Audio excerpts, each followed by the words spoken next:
Hello everyone, and welcome back to my channel. Today, I'm bringing you the next episode in the story of Hoài Ca and Hùng.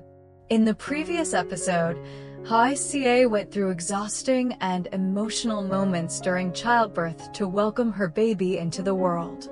Throughout that time, Hùng was always by her side, quietly caring for her in every way, from the smallest details to the moments when Hoài Ca felt most vulnerable. From time to time, Hung's mother would bring little Tony to visit, filling the small house with even more warmth. Let's continue watching this episode to discover what happens next. The small home of Hoài Ca and Hùng is now wrapped in a rare sense of calm after many days of busyness and exhaustion. Everything seems to have slowed down, no more hurried footsteps, no more anxious voices like before. The soft morning light filters through the window, bathing the room in a warm and peaceful glow. In the white crib beside the bed, the newborn baby sleeps soundly, the tiny face gently moving with each steady breath, so delicate that one can't help but hold their breath while watching. Nearby, Tony is curled up on his familiar little bed. He sleeps peacefully, his face relaxed, his hands resting neatly by his sides, as if he has grown accustomed to this space. Though it isn't his first time staying here, each visit still carries a sense of belonging, as if this house has gradually become a part of his life. Two children, two different breaths, one too young to understand the world around them, the other old enough to sense change, yet both sharing the same roof, present together in this rare and tranquil moment. The silence is so deep that the soft ticking of the clock can be heard, blending with the gentle breathing of the two children. This stillness feels anything but heavy. Instead, it brings comfort and tenderness, like a much-needed pause after all that has passed. Within this small room, everything is simple and unadorned, yet it holds an abundance of emotions and a quiet, enduring love that lingers in every corner. Hùng stood quietly beside the crib, his tall figure suddenly seeming solemn and unusually still. His eyes never left the tiny face of Anna, the little one sleeping peacefully beneath a thin blanket. Each soft, gentle breath of his child made his heart tremble in a way he had never felt before, fragile, yet sacred. For the first time in his life, Hùng truly felt the weight of the words, being a father. It was no longer a vague idea or a responsibility spoken aloud, but a real, tangible presence, silently settling onto his shoulders. He stood there for a long time, as if afraid that even the slightest movement might shatter this moment of peace. His mind drifted through countless thoughts, the sleepless nights that lay ahead, the quiet burdens he would have to carry, and all the things he had never done before but would now have to learn, simply because of the tiny child lying before him. Anna's peaceful face softened his heart without warning, and for a brief moment, all exhaustion seemed to fade away. Slowly, Hung's gaze shifted from the crib to the small bed beside it. Tony was sleeping soundly, and the familiar sight made his heart sink ever so slightly. The boy lay curled up as he always did, breathing evenly, his innocent face free of worry. Looking at Tony, Hùng suddenly realized that there were emotions he had carried within him for a very long time, feelings he had never truly paused to name. The attachment, the care, the quiet moments of concern, all of it had become a natural part of his life. In that moment, Hùng understood that the love he felt for Tony was neither less nor diminished by Anna's presence. It was simply different, quieter, deeper, without the need for comparison or distinction. Two children, two different places in his life, yet both touched the same tender place in his heart. Standing in the middle of the small room, Hùng silently looked at them both, his heart heavy with unspoken thoughts and slowly spreading emotions, quiet yet enduring, much like the peaceful air now enveloping the house. Hoài Ca leaned back against the headboard, her body still carrying the lingering exhaustion of childbirth. Her face was slightly pale, its familiar warmth yet to return, but her eyes had softened in a very natural way. It was the gaze of someone who had just endured great pain, yet had also brushed against a fragile, precious happiness. She said nothing, only quietly followed Hung's every movement in the small room. Hung stood beside the crib, his hands a little awkward as he changed Anna's diaper. Every movement was slow and careful, as if the slightest mistake might make the baby uncomfortable. At times, he paused for a few seconds, leaning closer to study his daughter's face before continuing, his eyes filled with both tension and patience. His actions were far from practiced, even clumsy, yet they carried a rare sense of focus and seriousness. Hoài Ca saw it all, including the effort clearly reflected in each tiny gesture. After finishing with Anna, Hung gently laid her back into the crib, then turned toward the small bed nearby. Tony was still sleeping soundly, his peaceful face unaware of the significant changes that had just taken place around him. Hung bent down and pulled the blanket back over the boy's shoulder where it had slipped, the motion familiar and natural, as if he had done it countless times before. He adjusted the edge of the blanket softly, without making a sound, as though afraid to disturb Tony's sleep.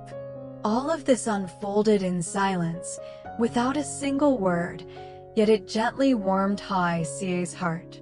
She could clearly feel that Hung's care had not been divided or weighed. It was a quiet, unshowy kind of devotion, not something that needed words for affirmation, but something revealed through simple, sincere actions. Watching Hung stand between the two children, busy with the most ordinary tasks, Hoài Ca felt her heart ease, her vague worries slowly dissolving. She understood then that Hung did not love her through emotion alone, but was also learning to shoulder the responsibility that came with that love. He was trying, little by little, to love both children fully, without distinction or comparison. In that silent moment, Hoài Ca felt a rare sense of reassurance, gentle yet profound, like an unspoken promise quietly existing within the small room, filled with the breath of family. Hung's mother stepped gently into the room, each movement slow and careful, as if afraid to disturb the quiet that enveloped the small space. Her demeanor remained as calm as ever, unhurried, unassuming, carrying the steady composure of a woman who had weathered many ups and downs in life.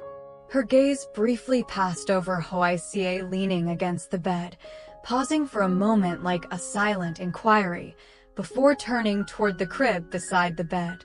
She bent down to look at Anna, who was sleeping soundly, her tender face faintly flushed beneath the thin blanket. The baby's tiny lips were slightly parted, her steady breathing softening the grandmother's expression at once. She stood there for a while without touching, simply watching, as if trying to memorize every delicate feature of the child who had just come into the world. There was no excess curiosity or excitement in her eyes, only a deep, gentle warmth. Slowly, she turned toward the small bed nearby where Tony was sleeping peacefully. She reached out and lightly stroked the boy's hair, the gesture familiar and natural, as though she had been doing it for a very long time. Her gaze lingered on Tony's face, kind and accepting, without the slightest hint of hesitation or distance. To her, Tony's presence in this room felt natural, an inseparable part of the small family gradually taking shape. In that moment, all boundaries seemed to dissolve. There was no distinction between a biological grandchild and a child from before, between a newborn and a boy she had already grown close to. They were both simply children, both deserving of protection and love. To her, as long as they were Hoài Ca's children, Hung's family, they were equally worthy of wholehearted care, without weighing, without comparison. Standing in the middle of the small room, she looked at both children in turn, then gently glanced at Hung and Hoài Ca. She said nothing, yet her presence alone brought a clear sense of reassurance. It was a quiet acknowledgement, the invisible arms of family slowly closing in, gentle yet firm. In that peaceful space, affection was not expressed through grand words, but quietly spread through every gaze, every unhurried and loving gesture. In the afternoon, soft sunlight filtered through the window, laying thin golden streaks across the floor. Hung carried little Anna closer to the window, carefully adjusting his posture so she could feel the warmth without being dazzled. In his arms, Anna stirred slightly, her eyelashes resting closed, her tiny face peaceful in an almost uncanny way.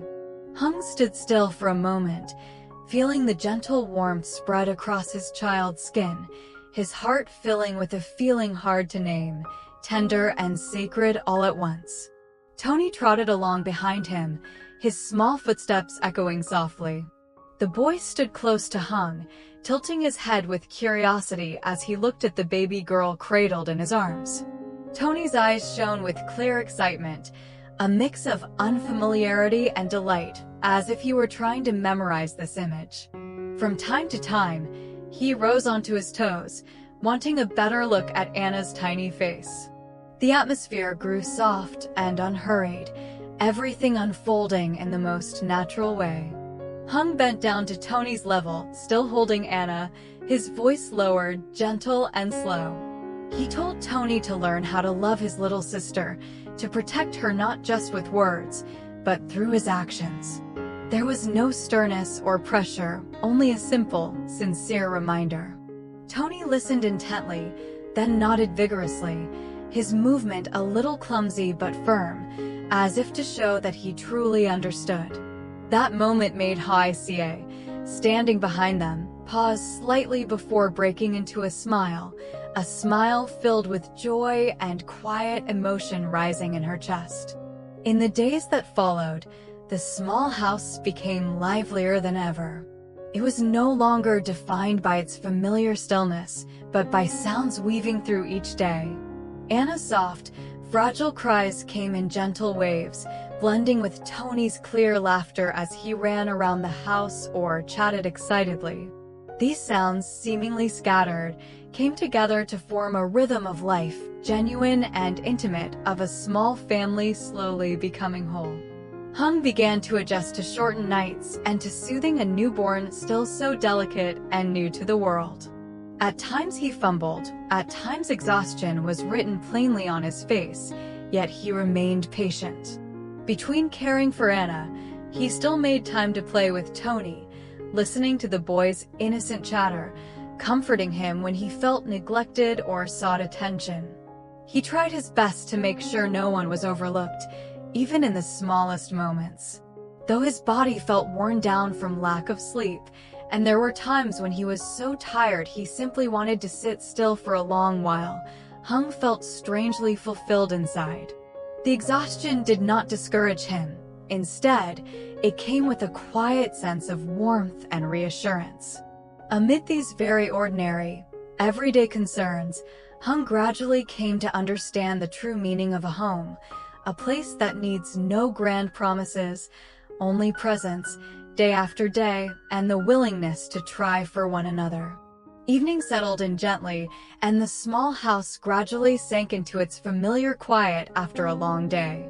Soft yellow light spilled from a corner of the room, not too bright, just enough to preserve a sense of warmth and calm. Anna was sleeping peacefully in the crib beside the bed, her breathing steady, her tiny face moving ever so slightly with each fragile breath.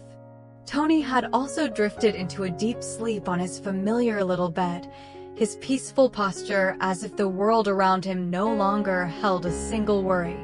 Hoài Ca sat close beside Hung, her body still weak after childbirth, yet her mind felt far lighter.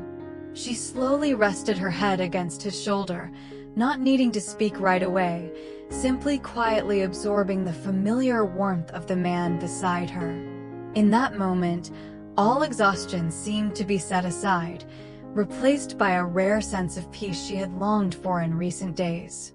The breathing of the two children blended into the stillness, making the room feel slower, softer. Hoài Ca spoke softly, her voice low and gentle, as though afraid to disturb the calm surrounding them.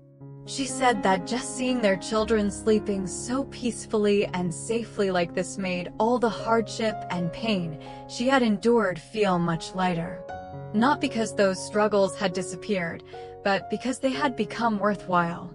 Her simple words carried no complaint, only the sincere truth of a mother's heart. Hùng did not reply at once. He gently tightened his grip on Hoài Ca's hand, a silent yet steady response. In his mind, thoughts followed one another, about responsibility, about the road ahead, about the challenges this small family would eventually face. Yet woven through it all was a clear and steady feeling. He was not alone, and he no longer hesitated.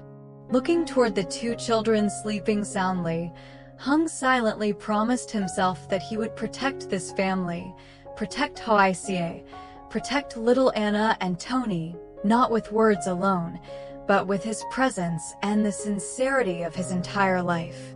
The room remained just as quiet, with no dramatic climax, no grand vows, only gentle yet enduring emotions slowly taking root. And for now, the story pauses there, in a rare, peaceful evening of a small family. Stay tuned for the next episode to discover what happens next. Xin chào tất cả mọi người đã quay trở lại với kênh của mình nhé. Bây giờ thì mình đang làm video